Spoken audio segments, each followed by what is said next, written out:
Welcome to Final Verdict. I'm Bell. I'm Jamie. And I'm Adam. And this week it's Jamie's pick. Jamie, what are we listening to? Listen to Dookie. What? Which is the major label debut by Green Day, an artist we've already covered before. We covered their American Idiot album in the first season. Great album. First season? In the first season. Wow, crazy. Way back just in yesterday. Little Plouf's apartment. Yeah, that was a hot apartment. Yeah. Yeah, well, tell us about Dookie. Just because you three were in it. Stop. This is their third album, but it's also their breakout album and their major label debut. It came out in 1994, making it 30 years old now, and by extension, classic rock. It is dad rock for sure. By the time this episode will release, it will be 31 years old because it came out in February. Huh. So... this album is 15 tracks and 38 minutes long. It's a punk album. At the 37th Grammy Awards, it won Best Alternative Album. And Rolling Stone currently lists it as the 375th best album of all time. Green Day performed at Woodstock 94 on the Sunday. It was a 3-day concert. It started on Friday. A mud fight broke out during their set, resulting in security mistaking Mike Dirnt, who's the bassist in the band, as a teenager in the crowd, tackling him and breaking 2 of his teeth. He now has prosthetics. How do you get that? If he how did he get in there? The guy who's playing the instrument. Yeah. Yeah, how does that happen? So the mud fight breaks out, the set ends, and a bunch of teenagers rush the stage, and they thought Mike Dirnt was one of the teenagers, and the guy absolutely. There's no way that guy has a bass guitar. Watching it happen, because it was on a pay-per-view, so it's all recorded. The guy spears him and lays him out, and he lost 2 of his teeth. He had to have emergency orthodontics done. The notoriety of this set, which was broadcast live, propelled sales of the album. So Woodstock was in August, I believe. And this album came out early in the year. It was selling well. It was performing well on the radio, but Woodstock really helped them. This album is one of the greatest selling albums of all time now.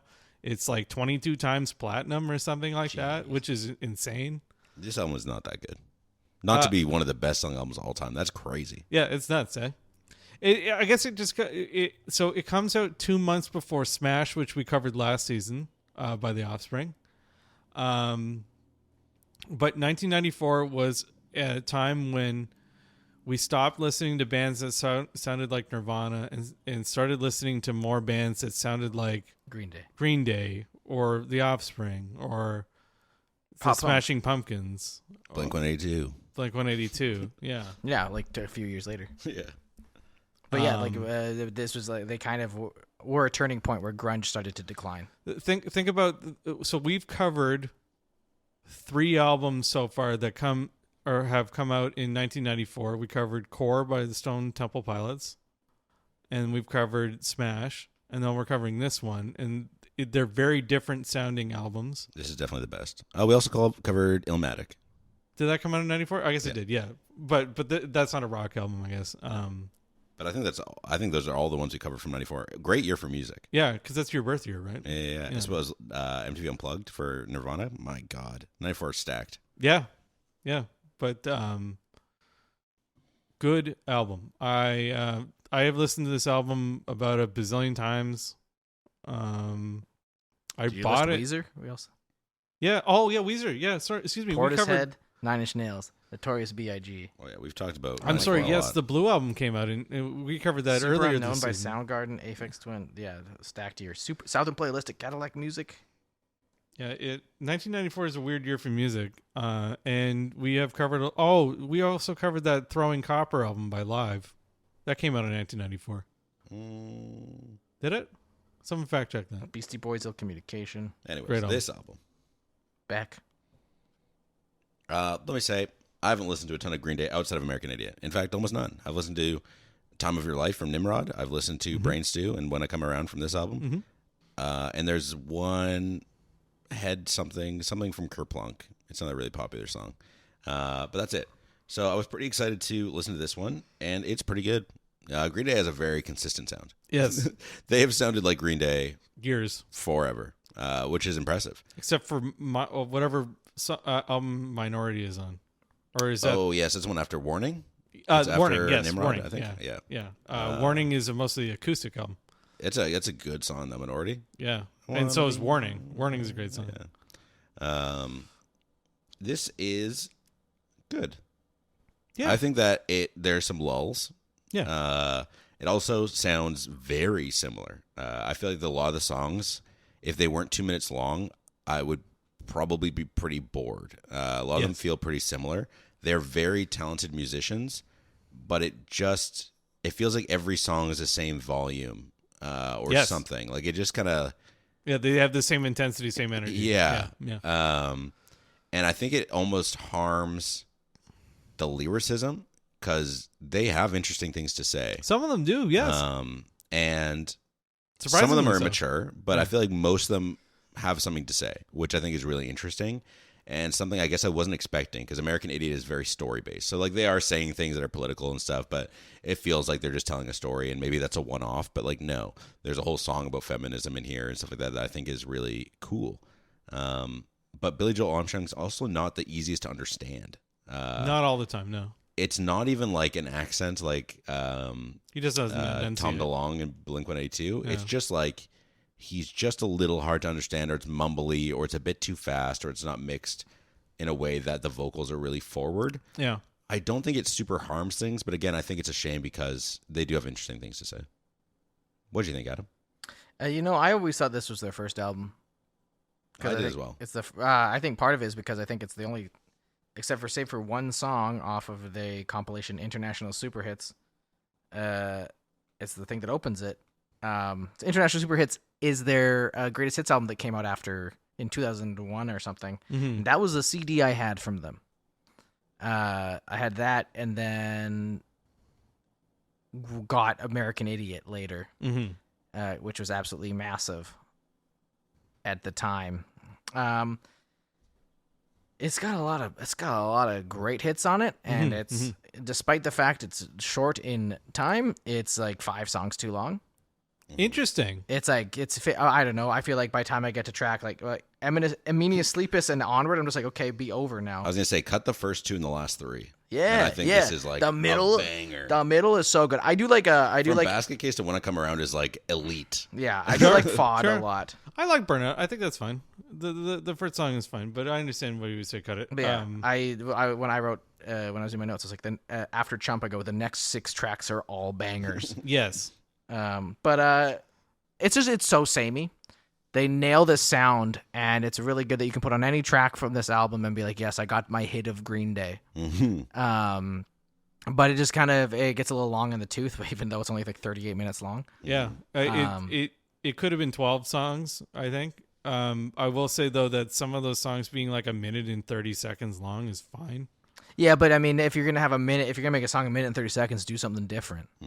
True. Yeah, for reference, it's 15 tracks long, and yeah, I find there's quite a few where I'm like, yeah, it's just that other song but shorter and slightly different. Yeah. But yeah, I think Burnout's good, but if you have to cut songs, you got to cut a couple from the start, a couple from the end. There's just like some things are just like I don't know why they're here. But so much of it is so great. Yeah, it's quite good. Yes. It's a great mix of power pop and punk that is what Green Day does so well. It's a classic album, and I think it's definitely kind of a essential listening to understand pop punk. If you're gonna listen to Green Day, you got 2 albums that you have to listen to. You gotta listen to American Idiot, and you gotta listen to this one, and then you kind of understand almost everything there is to know about them. It's very true. This is like the beginning of pop punk, or early for mainstream pop punk. This is like where, and then American Idiot's like the evolution or the introduction of emo kind of style pop punk. It introduces the striped long sleeve t-shirts under short sleeve button up black t-shirts. It's like the fashion and stuff like that. Like it is truly quite an era jump. And then you get things like My Chemical Romance and other bands like that come out of that side. So it's really interesting. I will say that his attire at the Woodstock performance is a black button-up T-shirt with a red tie. classic. That is a classic Green Day. Yeah, 100%. And he has blue hair. Say less. Yeah. I believe it. Yeah. But this album has sold 22 million copies worldwide. That is crazy to me. It's so easy. Like you could almost everybody would like this. But I guess like I can't name any of their sound like this at the time. No, it was they came in with such a strong and unique and solid like foundation of songwriting. Like there's just so many catchy parts of these songs. They're energetic, and they're melodic compared to a lot of punk, right? Like I think that was really deciding to really commit to being more melodic is what was their key to victory when it came to like making tons and tons of money. Yeah, they got good hooks. They got good harmonies. I guess again, what is it, contemporary when you're at the time? I can understand why it's so unique and special. And now I go, yeah, I guess. Like now I don't want to listen to it now, or at least not this much of it. But I can see, or I can appreciate why at the time it was so good. I think people found it a little bit like okay. When they listen on the album, like it was a little bit too much of the same. This would be It's great really driving a music, singles though. album. You put this in a CD player in a car, sure. Yeah, and it's not too long. Interestingly enough, this album is tied for sales with another album that came out in 1994, Hootie and the Blowfish's Cracked Rear View. I would say they're on equal footing for greatness. Wow. Hootie and the Blowfish's album is just slightly less popular, apparently. I've never listened to Hootie and the Blowfish. Darius Rucker. I don't know. I also think that other thing is that their notoriety, like as Jamie said, like Woodstock was a big thing that propelled this album to mainstream attention, and then also their ability to maintain that mainstream attention. Unlike, say, bands like the Offspring that kind of fell off after another album. So they gained notoriety from their performance because the crowd hated them. They threw mud at them the entire set because they started off the set with "Welcome to Paradise," which is a song that would have been fine had it not been a torrential downpour, and people were standing in like knee deep in mud listening to their performance. It's crazy because they could have just left. Like, I don't get why would you throw stuff at the people who are playing in the band? It's not like they'd made the weather. Yeah. Like, go home, loser. Yeah, it was like the middle of the afternoon. It had been raining since the night before. Also, I know that, like, Woodstock 94 is famous for being an absolute logistical nightmare, too. Well, so they had a chain link fence that went around the farm or the field that it was in, but someone figured out that there was a huge gap in the fence, and they just walked through it, and so security gave up, like, on the first day. And then people robbed all the food vendors. And so there was like basically no way to stop people from coming in with food and booze and stuff like that. And then Fred Durst went up and it was all over. That's 99. Well, they did so many Woodstocks considering so many went wrong. That's crazy. So this is the 25th anniversary one. And then Woodstock 99 is the 30th anniversary one. More people died at Woodstock 99. 3 people died at Woodstock 94. Gotta get those numbers up. Woodstock Rookie 94. numbers. Yeah. Well, hey, this album. Any other final thoughts? Should we give one last listen? Let's give it a listen.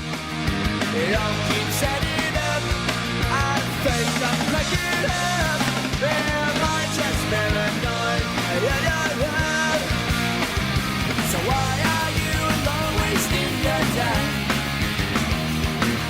When you could be with me wasting your time. Well, I know time that turns the world around. 'Cause you know where I'll be found when I come around. I'm not growing up. I'm just burning out. I like the depressing depiction of the apathetic character. Word. Apathy's not cool, man. I went through an apathetic phase in high school, and it is a bummer not to care about anything. So I like how they're like, yeah, it kind of sucks. This guy is not glamorous. No. It's like a zombie. The song has a swear in it, but it doesn't have the swear tag on streaming. It does on Apple What Music. kind of swear is it? I don't remember. Yeah, well, I think it is I think marked it as says explicit. the S word. I also love the drum solo around a minute 25. Yeah, So it ends crisp. with like a little breakdown or a drum solo. Very Yeah. crisp. It's short and sweet. I don't find it super engaging, but by the time I start fading out, it's over. Yeah. It's like, oh, okay. Fine enough. Yeah. What did you think, Adam? It sounds like Green Day. But the next song is way better. Smells Like Nirvana. Sounds like Green Day. Sure. You prefer Having a Blast, the next song. Yeah. Why? It's the most upbeat song about a suicide bomber. Yeah. Yeah, it's an interesting topic. The chorus is like almost saccharine sweet, super poppy. I love the chorus on this song so much. It's very on the nose. The song is called Having a Blast. It's about a guy who has lost his marbles and is trying to ruin everyone else's day with him. Yeah. I think it's the kind of joke that you can't make post Iraq war type stuff, you know? Okay. Like in the 90s, talking about blowing yourself up with the suicide vest, everyone's like, ho, ho, ho, ho. And now everyone's like, sheesh. Well, I don't know if you could make it post 1995 because that guy blew up the Oklahoma City building too. Yeah, that's probably also another thing. That wasn't a Americans are suicide really attack, sensitive about their terrorist attacks. Classic. Yeah, I like the verses are pretty sing-songy. And I like how it's like this. You think about the good times and everything you like because you're going to get blown up. And then later in the song, he realizes that no one's going to care about him exploding. It's kind of funny to have it be him so demoralized that he's not going to, no one's going to care. Yeah. No one's going to care when He's you just blow going to blow up. Yeah. Otherwise, I think the song is kind of a pass. I don't find it that interesting instrumentally, and I don't see myself frequently listening to a song about a terrorist attack. It's fun, though. Yeah, it's needlessly fun it's a needlessly fun song about a suicide bombing. It's like irreverent and ironic, which Green Day was really good at until they decided to go full cornball halfway through their career. Are you talking about American Idiot? That's only Everything post American American Idiot. Idiot. American Idiot is 50% cornball, and they go full cornball on 21. Oh, Yeah, 21st I was Century gonna say, Breakdown, everything after that, man, is pretty rough. Yeah, Their newest album stinks as well. Well, the next song, Chump. I know their new song's good. No, it sucks. Have you listened to which album are you thinking is their newest album? It's not Father of All Mothers, because they've released one since then. That's much better. Yeah, Father of All Mothers is awful. Yeah, that's a terrible, terrible record. And their most recent album is actually like people were like, "Hey, this is like a return to form. It's pretty good." I liked it. Well, what about Chump? She's chump. She's chump. She's chump. She's That in also my came head. in 1994. This feels like a classic Green Day song for me. This could be from last year. It's just a classic fast pace for their songs, and Billy's singing is solid. I actually kind of wish it was longer. More than half the song is instrumental. Yeah. It's like, It segues into Longview in the next song. yeah, I just wish there was more actual song. I do like that the bass player just get a little time to shine. It's a little drawn out. Like, it's just a very simple riff for too long. They probably could have cut like 30 to 40 seconds, and it would have had the same effect. Yeah. No, this would rip so hard live though. Yeah, I'm listening on headphones or Like speakers. I love the build up in this song. I like the little jam sesh at the end. Yeah. It does fall apart a little bit at the end, but not bad. I think that's the the two best part songs of were the whole song. played live in the studio, which is kind of interesting. Because the bass riff or like the bass line to start Longview is killer. And this bass solo at the end of this song is also pretty good.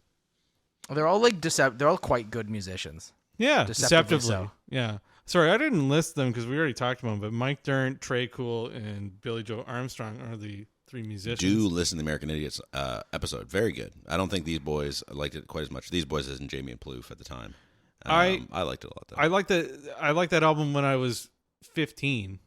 So what I think I probably tried to come across in that episode was that I liked that album a lot then, and I don't know if I liked it as much now, which is still no true. spoilers, though. But now Now we get we Longview. smoothly slide into Longview, which is an It is a iconic great bass line, bass line. jaunty toms, Boom, and boom, boom. some good old ennui in the lyrics. It's baby, you got a stew going, okay? This is a Hey, banger. buddy, come on.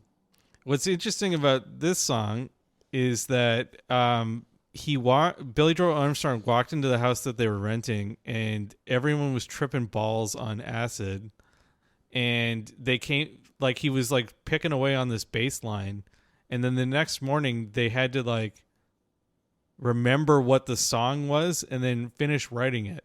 You got to give credit to the bassist. He's the one who plucked it out. But Yeah. yeah, it's crazy to think that they were like, what the hell did we play last night? It's like the song Tribute Yeah, it's by a tribute situation. Tenacious D. Yeah. Just like, this isn't the song, we forgot it, but it was sick as hell. Yeah. For a song about masturbation, not too bad. I enjoyed the listen. The instrumentation's rock solid. I wish they didn't strip down to just the bass and drums for the third verse, instead kept it going. Like we already got we appreciate the bass and drums. Mm-hmm. Keep the speed going. But alas, They here we are. the song was propelled forward because it was extremely popular with the youths. The youths really like this particular I song. get it. The bass line's so good, and then the ba-da-da-da-da-da right into Oh, the chorus. that's great. Yeah. It just, Well done. it's like so well done. It's probably one of the few songs about jorking it that was a huge radio hit Maybe. that explicitly talks What about about I'm it. turning Japanese? This song That song's about explicitly jorking it? talks Yeah. about it. Unfortunately, it's racist because you squint your eyes when you finish. because he's the vinegar strokes. Sure. Sure. Like it's I like don't wanna know more. I don't wanna the know face more. that you make is please when you say smell less. vinegar. All right. Welcome to Paradise. Take me down to Paradise City, where the grass is green, the girls are pretty. Am I right? Please take Wrong. me home. Extremely loud buzzer noise. Yeah, I'm gonna leave that so everyone goes, "Ow!" Yeah. This is a banger song. Truly. Great speed, dark but very true to heart lyrics about living in poverty in a rundown and crime-ridden area with a super catchy chorus. It has a good bass solo around 155. It's probably my favorite song in the album. I like the shift in lyrics from fear and of the danger to feeling like you belong in the danger and can appreciate I the am people in it. danger. Yeah, you were simply living in You it. think He was that of born in me? it. I am the danger. Okay, You're the two one that references to danger. A danger mouse. 3. Boom. Walter White. Well, that's the same reference. Danger Mouse? No, I referenced Walter. I don't know, I was telling Jamie. Oh, Jamie didn't get it. I got it. What'd you guys think of this all song? in.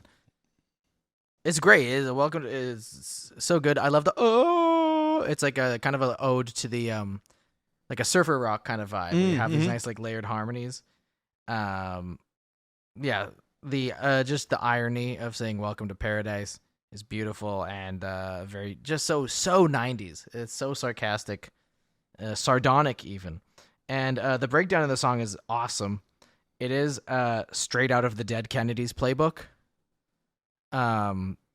But it doesn't make it bad. It's a good play, you know. When it works, and that kind of build up. But I'm perplexed that it goes into the chorus after, or the verse after the build up. Yeah. And then you're like, wait, no, you had all this energy, and they're like, oh, the verse. I'm like, no, I want the chorus. The bass goes crazy during the instrumentals. Yeah. It is nuts. This originally appeared on their second studio album, Kerplunk, and was re-recorded and re-released as the 5th track on this album. There's a couple of Songs I used to songs. play twice. I've seen a video of Basket Case from when they were playing in their high school. Yeah. And the lyrics are totally different, and they made the song much better this time around. But like, So it wasn't Basket Case. no, it was the exact same like melody and Oh, I see. and stuff. But they like cleaned it up and tidied it up, and it's just cool to see. Like these dudes were really young. Oh man, why do they go to the verse after the build up? Go to the chorus. Yeah, it also would have shaved off some time. I don't feel like this one feels too long though. Then we got Pulling Teeth. Guys getting beat up by his girlfriend. Yeah, it's a catchy song, but like I mentioned in the Stone Temple Pilots episode, there's some songs where I just don't like the subject matter. Sure. Domestic abuse is one of those things. I'm just like, nah. It's soft, but I don't know. I don't really like songs about that kind of stuff. Fair. This song is just a Weezer song. Sure. Yeah, it's But- a song about a guy being a loser. Yeah, sure. And also just Being a loser. music. Brother, if he's you like- get abused by your Yeah, partner, right? Like, you're a what the hell? loser. He's even like, I'm trying to get help and can't. That's not a loser. Yeah, it sucks. Yeah, it does suck. dude. Yeah, it feels. I get, they are being irreverent. And Yes, I think that's exactly it. Yeah. But I kind of agree that it just feels not funny.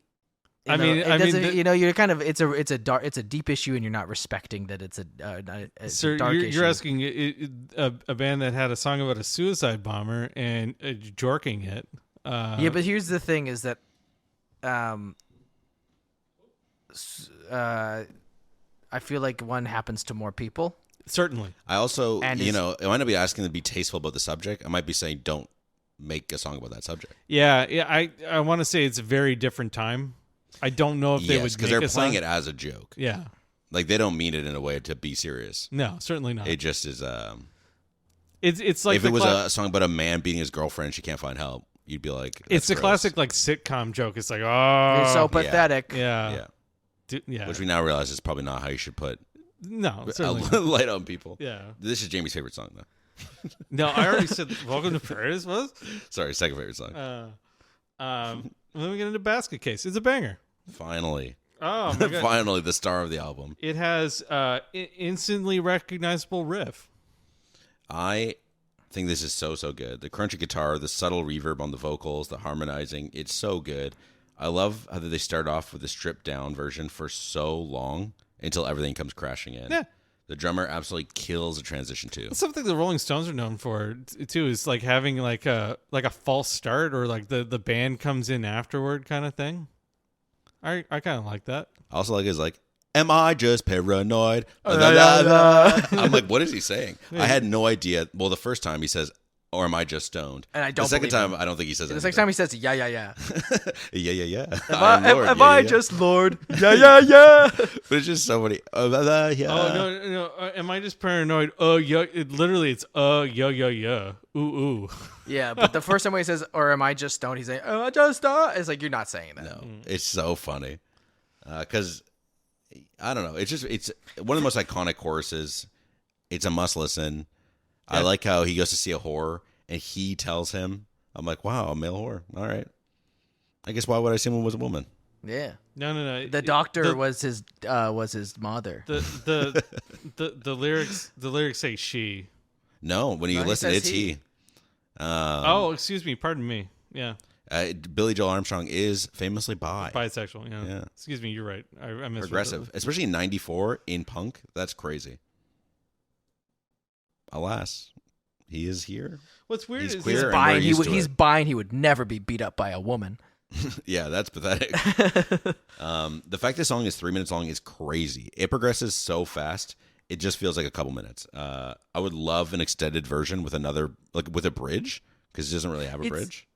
It's just so good. I mean, you got the bridge where he says grasping to control. It's so short. I think that it's one of those songs. It's just kind of like Bad Romance by Lady Gaga, where somehow every part of it is like catchy enough to be its own hook, right? Like there's just not like you could be like, this could be the chorus, and then it's just assembled into just like earworm after earworm after earworm. There's not a single forgettable part about this song. It is such an incredibly succinct, perfectly packaged little piece of pop punk. Like, it's incredible. It's beautiful. Then we get into She. It's very short. Another banger. It was the last single from this album.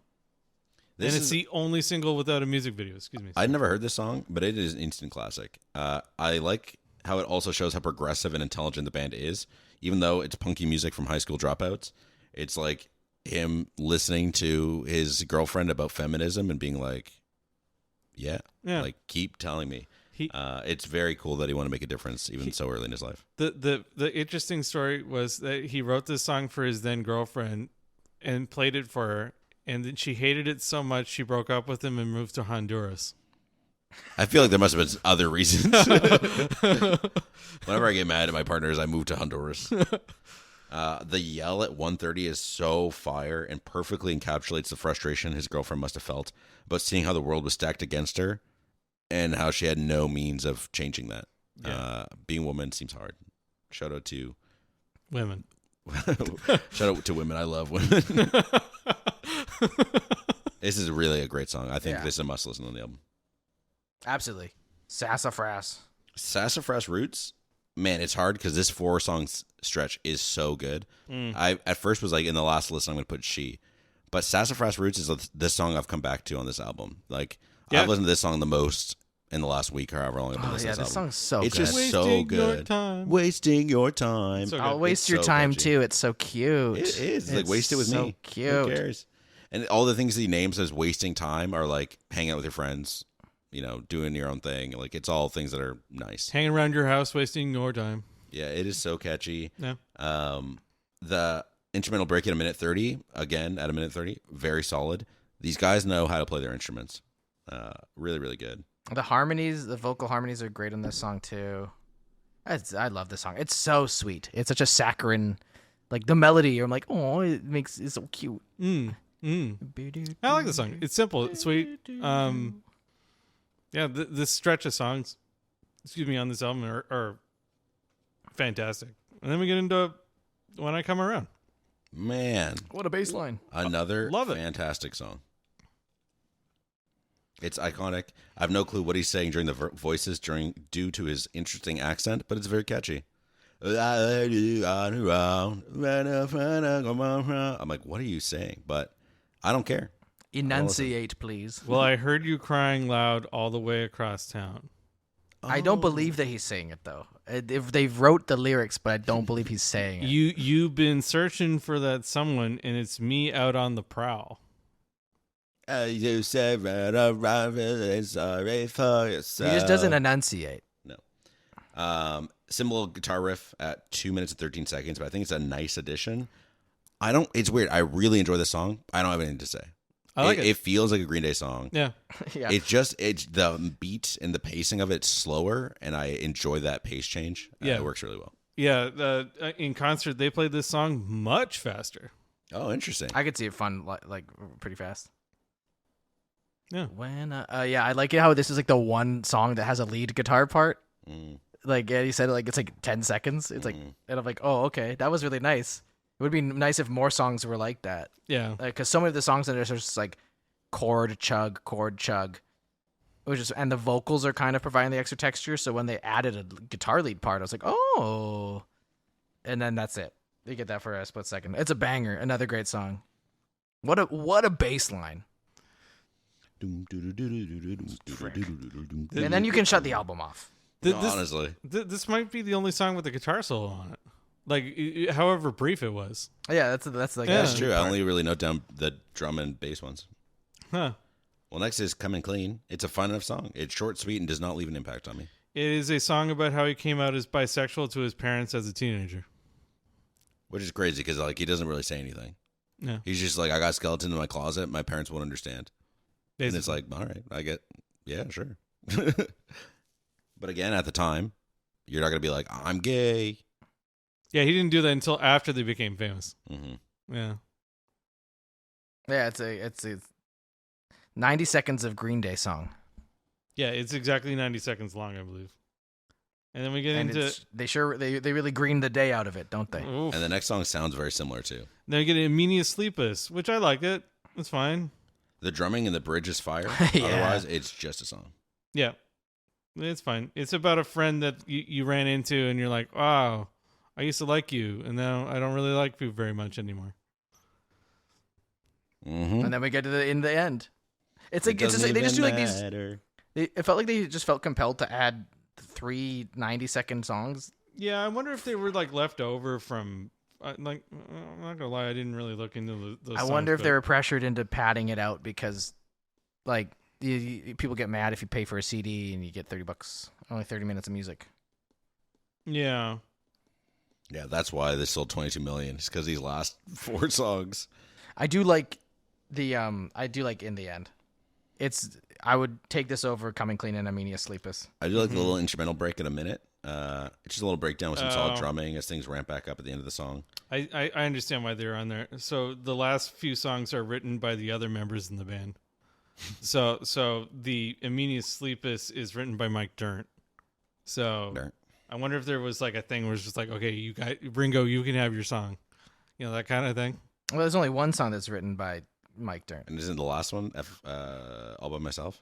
No, that was written by Trey Cool, wasn't it? Yeah, that was the hidden track. Yeah. But like in the only one song by Mike Dirnt and then one song by Trey Cool. So anyway, in the end, it's a song about how his mom dated other dudes after his dad passed. His father had esophageal cancer. It's covered in the song "Wake Me Up When September Ends," because his father died September 10th. So I believe he was like 10 years old when his father died. He's the youngest of 5. Wow. So, yeah, it's about how he didn't approve of the men that his mom was dating, which is fair, I guess. What did you say? He might tell him to FOD. That's the next song. That's about a guy who's annoyed about the people around him and is bidding goodbye to them. Saying frig off and die. Yeah, literally. It definitely feels like the last song because the tone switch up. with a long acoustic intro before things come crashing into minute 35. Yeah. I wish, I think the acoustic section is cool. It is long. Yes, it's a little too long. It is it's almost longer. the length It's longer than one of the songs on the album. Yeah, and because it's like radio almost, like it doesn't have the effect, but it's like far away. It's very odd It's feeling. like for recorded so long. in the room. Yeah. Not He's like item- strumming very quietly too. Yeah, it feels very odd. I got a bit bored. I actually think it's probably his electric guitar with the pickups turned off. No, that's it. This is an acoustic guitar. Is probably. it? Yeah. That kind of sounds weird though, doesn't it? I think they just Old, recorded crappy it far guitar. away. Yeah. Oh, okay. He's just like sitting across to the room. Okay. Yeah, Right. it feels odd for so long, and then everything comes crashing in just suddenly, randomly. But hey, that's the way it be sometimes. Yeah. Can't win it all. And then it ends, and you get on the CD version, you get like 2 minutes of silence, and then you get an awful song by Called All Trey By Cool Myself. called "All by Myself." I think it's funny. I like, yeah, me The too. backstory is also funny. Yeah, the backstory is hilarious. Jamie, please. No, I'm not going to. Trey Cool was masturbating with headphones on and women's underwear over his eyes. And when he finished, he took the underwear off his eyes and saw that dinner had been placed at the foot of his bed by his mom. So she had walked in at some point, put dinner down, and then left while he was doing that, which is very funny. Awkward. I think it's a great hidden track, especially for the time. It's not too raunchy. Yeah, it's not as It's bad just like as some kind of them. funny and weird. Yeah. It wouldn't scare you like some other hidden tracks that I we've was talked all by about before. myself. All by myself. myself. He's like, the funny thing is that I wasn't all by myself. I'm like, thank you, Trey Cool. I needed you to tell me that's what makes that funny. I was all by myself. Yeah, I don't know. It doesn't do anything for me. It bother me either. It's not after like, so the Offspring and some other bands did some things where like it was after like 7 minutes of silence, and then you get this like weird hidden track. Not a big fan of that. We talked about it on the Coral Fang episode. Terrible. You can listen Stop to that doing episode. Thankfully, most bands have stopped doing hidden tracks because we're no longer in the album era again. Unless you're Jack White. Yeah. Yeah, where he'll put like a track under the label. Yeah, it's cool. I like hidden tracks. I like secret things. Jamie, you have no fun. But you do have the record in your hand, so tell us about it. Okay, so the front is entirely hand drawn. Let's take a look at it. It is busy. It is busy. So Green Day is exploding out of the earth. There's a dog flying an airplane, dropping bombs that says Dookie on it. And then the blimp says Bad Year, so it's not the Good Year blimp. And then This is like a mad magazine energy. And then God is up there, and there's an angel, and he's like giving them the thumbs up and stuff. And there's a couple more dogs, and there's what's his face from AC/DC is playing guitar, Angus Young? Angus Young, and a dog is pouring Dookie on people. No. And then what's his name from Black Sabbath? Ozzy Osbourne. Ozzy Osbourne. Is there? There's a monkey. There's Curious George in the bottom left corner. Yeah, and then there's a Wow. bunch of like people, and they're all like standing in Dookie, and there's a guy with a Halloween head on, or like a pumpkin head. Yeah, there's a whole bunch of people. There's a caveman. If it was your job to sell me on the album art for this, I would fire you. 100%. It's really cool. It's a cool like It's a cool hand drawn. Yeah, no, it's amazing. It's very irreverent, I would say. I really liked it when I was a kid. I think it's funny now. It's sort of like a Where's Waldo kind of Okay. drawing. Yeah. It's very busy. And then on the back, it's nothing like that. Just some It's dudes. crowd shot. There's a lot of women in this crowd. Yeah, there's a lot of women in this crowd. Yeah, this was not their concert. It must not have been. It was not their concert. And then the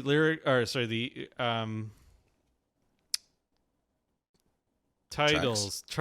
Thank you. Track titles are like handwritten in here, in a somewhat hard to read font. It breaks it up between side 1 and side 2. It has the producer credits, and that's it. Do you know if this is anything like if this was the same kind of back that was on the CD as well? Yeah, it is. It's like my CD copy. I don't have it handy, but it is like my CD copy. except instead of having the track list 1 to 15, it just has the sides on this one. You get an insert with some crazy hair. There's Billy Joel Armstrong with Coolio hair. To clarify, it's just a picture. There's no crazy hair in the record. There's no crazy hair in the record. Yeah, It all it's just fell a out. picture. Jamie's There's eating more it now. production credit. There's them sharing a bong. Sharing? There's someone tuning a bass. What do you mean sharing a bong? There's a bong in the photo, and they're blowing smoke into each other's mouths. Oh, they're shotgunning. Excuse me. And then on the other side Oh, I like this. is handwritten lyrics Cool. for each song. It's pretty good. This is not the 30th anniversary edition. Yes, The 30th that's anniversary the aftercare. edition. That's the aftercare topic. They've done the thing where they go replace all the old album covers with the new ones. Yeah. Annoying. Very annoying. What? On Apple Music, all the album covers are the replacements with a 30-year, The 30-year 20 year. ones. Oh, I Yeah, got that's the right. old one. Yeah, you're YouTube on YouTube music wins again. Hey, at least it's nice to get a couple of wins on The YouTube 30th Music. anniversary edition of the album comes with some really nice features.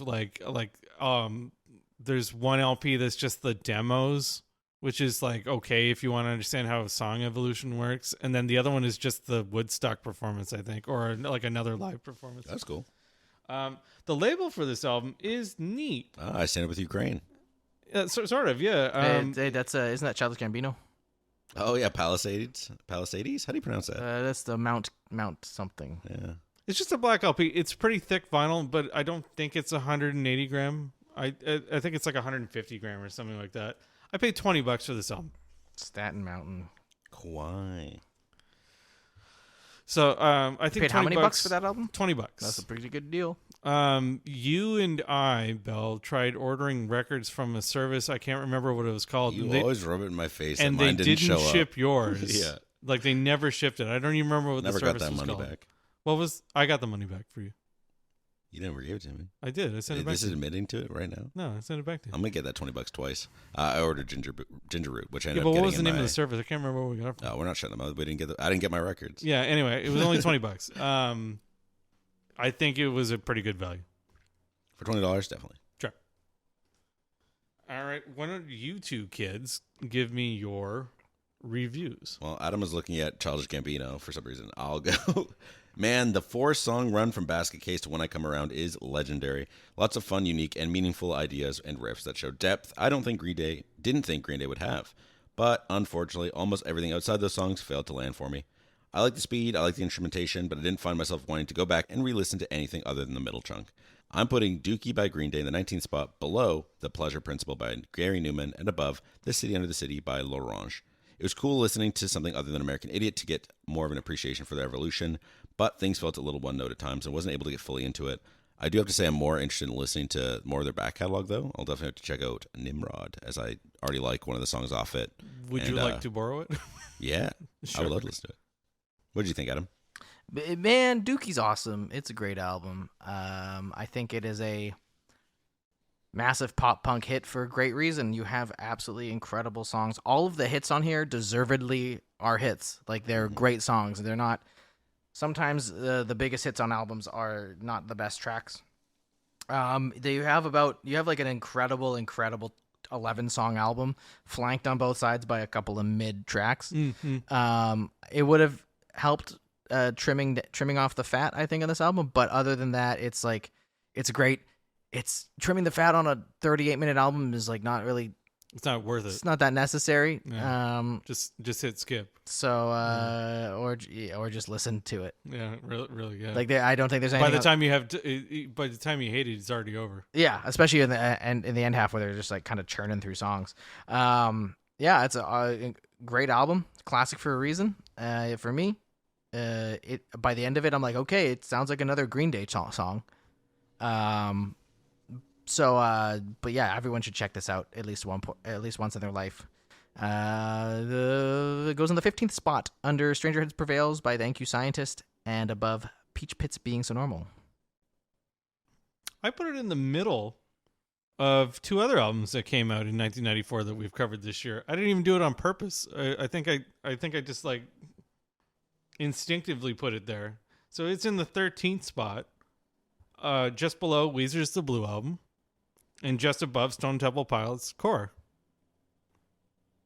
I like it. It's a good I've enjoyed listening to it for years. If you look at my last FM page, I probably played it like 600 times or something stupid like that. It's just a dumb, fun, jaunty album that you can get through briskly. You know what? I would describe next week's pick like that. Adam, what are we listening to? Dumb, To fun, Pimp a jaunty. Butterfly, To Pimp a Butterfly by who? Kendrick Lamar. Kendrick Lamar's It's jaunty. landmark It's album. fun. It's dumb. Yeah, It's quick. it's all of those things. It's definitely not quick. I have not listened to Pimp a Butterfly, but I am a legendary Kendrick hater. I think I think that this will turn you around on him. I think that you'll find a lot to like. I'm excited because I'm also not that big of a hater. I think his voice is dumb, but I think Damn is good. I just think his latest 2 albums stink, and the rap battle songs were not that great either. The rap battle songs. Yeah. Talking about the Drake you mean songs. the diss tracks? Yeah, I can't believe we're skipping over skipping over Aftercare. No, I was just saying. Oh, okay. We can go into Aftercare. Usually we mention what album. Oh, okay. Maybe I've been Usually I freaking- lead it, so you're thrown into it. I've been But I'm out freaking- of questions. I'm tapped. Okay, so we're gonna be listening to Pimp a Butterfly. It's a classic album. It's great. Okay. It'll be a lot of fun. Tell me more.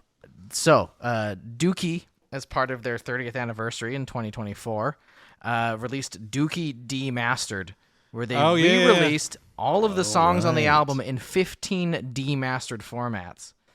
And I was wondering which ones you guys would buy. So they were all one of ones. So you can't buy them anymore. I would But- get none of them. Which one would you want the best? So number 1, Burnout, is on a player piano roll. I'd like That's that. very cool. I think that one's cool. Though you do need a player piano to play it, which I don't know how easy those are to come by. Having a Blast came on a floppy disk.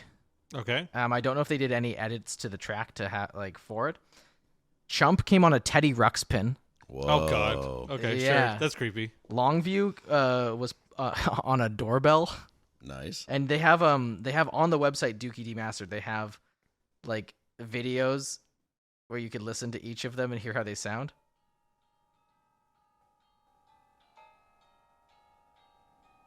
It's a pretty fire doorbell.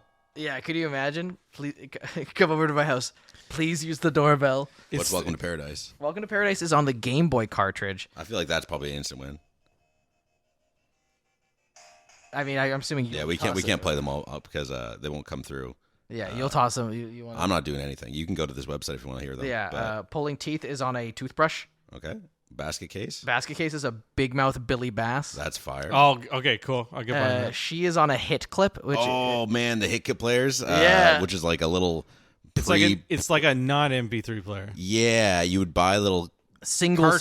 songs. You'd Yeah, it was like a cartridge is Game what Boy I'm thinking cartridge of. you put in, Yeah. and sometimes they come with a music video. Or am I thinking of a different that was the player? second one, That was yeah. a different player. Yeah. What an awful thing to make you have to buy a proprietary music format. And it was so bit crushed too. Yeah. It was terrible. Yeah, it was sounding. awful. Sassafras Roots is on an 8-track. That's a shame. When I Come Around is on a wax cylinder. For how many are so cool to get like regular music, like an 8-track? That stinks. I mean, it's nice because I think that the pricing is all fair. The 8-track tape was $20 for Hopefully one they of made one. more than one. No, well then that's like, well that stinks.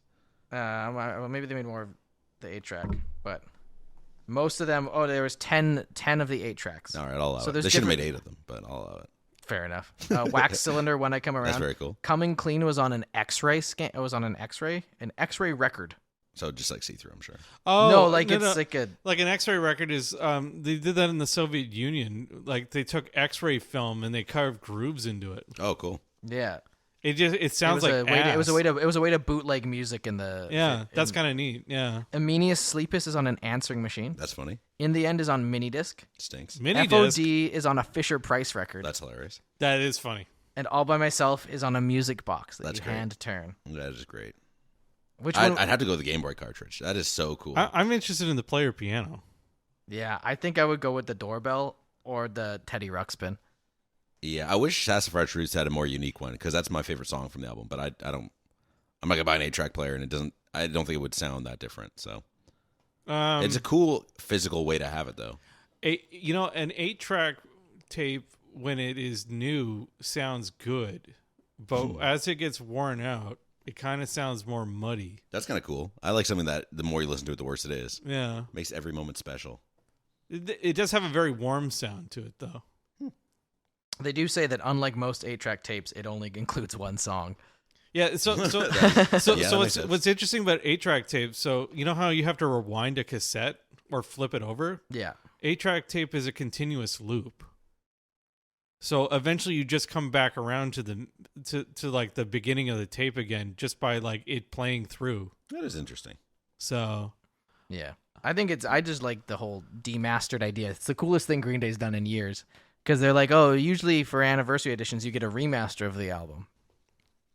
Instead, you can buy it on junk. Hell yeah. And it was just it's really creative. I mean, like the last the albums that they've released that have been new music have been bereft of any creativity for Great the word. Thank you. For a number of years now, like Mother of what was it? Son of All Mothers. Whatever the hell yeah. It sucks. That album stinks. You told me there's a new album and people like it. I'll believe it when I see it, I guess. it's pretty good. All right, I'll give it a listen. Sure. It's not as good as their classics. Dude, they lost me after 21st Century Breakdown. The 21st Century Breakdown sucked. Yeah, that was the last. 21 guns. Frick, that sounds Put so up your annoying. hands, put down your guns. Oh, it stinks. Anyway, No, it doesn't stink. You tuning in to next week's episode. Again, that is To Pimp a Butterfly by Kendrick Lamar. Always listen along. Make sure to subscribe, follow, share with your friends. We leave a love you comment. so I like much. replying to a them. Discord. No. We can have I the swear- listening club and people can comment. We swear can to talk God, if about we the When we album. start the Discord, Patreon, you can listen along live with us. We'll give you the extended uncut one so I don't have to edit as much. It'll be fun, but we're not there. So one day. You can just text Adam, give him a call. He'll listen. Yeah, my with you. 604. I'm not censoring it. He said it. Yeah. Bye. See ya.